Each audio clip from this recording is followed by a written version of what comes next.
میرے قوم کے نوجوانوں، شب برات آنے والی ہے۔ آج ہی اپنے رب سے اپنا رشتہ مضبوط کر لو، آج ہی اپنے رب کو راضی کر لو۔ حضرات محترم برادران اسلام، شب برات کے تعلق سے ہم کو حدیث پاک کا ایک مفہوم ملتا ہے۔ اللہ کے رسول غیبدہ نبی صلی اللہ علیہ وسلم ارشاد فرماتے ہیں کہ شب برات میں اللہ رب العزت قبیلہ بنو کلب کے بکریوں کے بالوں کی تعداد کے مطابق جہنمیوں کو معافی کا پروانہ عطا فرماتا ہے، جہنمیوں کو جہنم سے نجات عطا فرماتا ہے۔ لیکن حضرات محترم، ہاں کچھ لوگ اس رات میں بھی ایسے ہوتے ہیں جن کی بخشش نہیں کی جاتی ہے، جن کو معافی کا پروانہ نہیں عطا کیا جاتا ہے۔ دیکھیے، ہم لوگ یہاں پر چند دن کے لیے آئے ہیں، چند دن کی ہماری زندگی ہے، کسی کی 50 سال، کسی کی 60 سال، زیادہ سے زیادہ 100 سال کی ہماری زندگی ہے۔ اس کے بعد ہم کو یہاں سے دار فانی سے دار البقا کی طرف جانا ہے۔ پھر ہمارے جو ہم نے دنیا میں رہنے کے بعد میں کیا ہوگا، اس کا ہم کو حساب دینا ہے۔ حضرات محترم برادران اسلام، آج ہی سے ہم کو اپنی آخرت کی تیاریوں میں لگ جانا چاہیے۔ حضرات محترم برادران اسلام، ہونا یہ ہے کہ ہم نے زندگی بھر جتنے بھی کام کیے ہیں، ہم کو ان تمام کا حساب دینا ہے۔ آخر ہم نے اگر دنیا میں رہنے کے بعد میں گناہ کیے ہوں گے تو ان کا حساب کیسے دیا جائے گا؟ دنیا میں رہنے کے بعد میں اگر ہم نے غلط کام کیے ہوں گے تو اس کا حساب اللہ کی بارگاہ میں کیسے دیا جائے گا؟ حضرات محترم برادران اسلام، ہم کو سوچنا چاہیے، ہم کو آخرت کی فکر کرنا چاہیے۔ آخر وہ آخرت کہ جس میں کوئی کسی کا سہارا نہ بنے گا، بھائی بھائی سے دور ہوتا ہوا نظر آئے گا، ماں بیٹے سے دور ہوتی ہوئی نظر آئے گی، باپ بیٹے سے دور ہوتا ہوا نظر آئے گا۔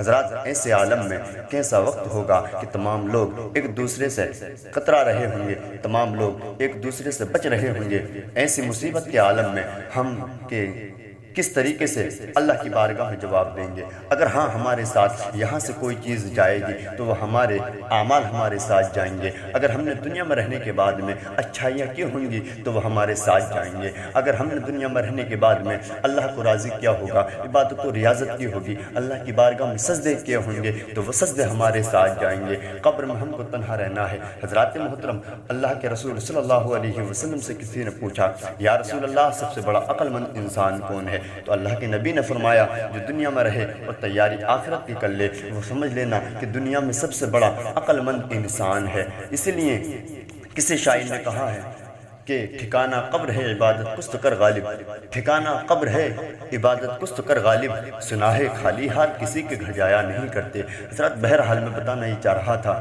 کہ اللہ کے رسول نے فرمایا، اس رات میں اللہ پاک قبیلہ بنو کلب کی بکریوں کے بالوں کے تعداد کے مطابق جہنمیوں کو معافی کا پروانہ عطا فرماتا ہے۔ لیکن ہاں کچھ لوگ ایسے ہوں گے اس رات میں ان کی بخشش نہیں کی جاتی ہے۔ وہ کون لوگ ہیں؟ نمبر 1، وہ انسان جو شراب کا عادی ہو، جو شراب پیتا ہو، اللہ پاک اس رات میں اس کی بخشش نہیں فرمائے گا۔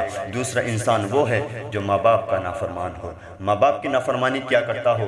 حضرات، آج تو ماحول یہ بن گیا ہے، اگر ماں نے کہا بیٹا تیری شادی وہاں کی جائے گی تو بیٹا کہتا ہے کہ تم کو کیا معلوم، تم کیا جانتے ہو دنیا کے بارے میں؟ تم نے دنیا کی رنگینیوں کو نہیں دیکھا، تم نے دنیا کو پہچانا نہیں۔ اور نادان اس ماں سے کہہ رہا ہے کہ جس نے تجھ کو 9 مہینے اپنی شکم میں رکھا تھا اور جس نے 2 سال تک اپنا خون جگر تجھ کو دودھ کی شکل میں پلایا تھا، آج اسی ماں سے کہہ رہا ہے کہ تم جانتی نہیں ہو، تم نے دنیا کی رنگینیوں کو نہیں دیکھا ہے۔ اس باپ پہ انگلیاں اٹھا رہا ہے جس باپ نے تجھ کو چلنا سکھایا ہے، وہی باپ کہ جو تجھ کو جوان کرتے کرتے خود بڑھاپے میں پہنچ گیا۔ حضرات محترم برادران اسلام، ماں باپ کی عزت کیجیے، اس لیے کہ اگر کوئی انسان ماں باپ کی عزت نہیں کرتا ہے، ماں باپ کی نافرمانی کرتا ہے، وہ کتنے بھی سجدے کر لے رب کی بارگاہ میں قبول نہیں ہوتے۔ ماں باپ اگر بد دعا کر دیں تو اس کو ٹالا نہیں جاتا۔ اللہ کے رسول فرماتے ہیں کہ جس طریقے سے میری دعا میرے امتیوں کے حق میں قبول ہوتی ہے، اسی طریقے سے ماں کی دعا اس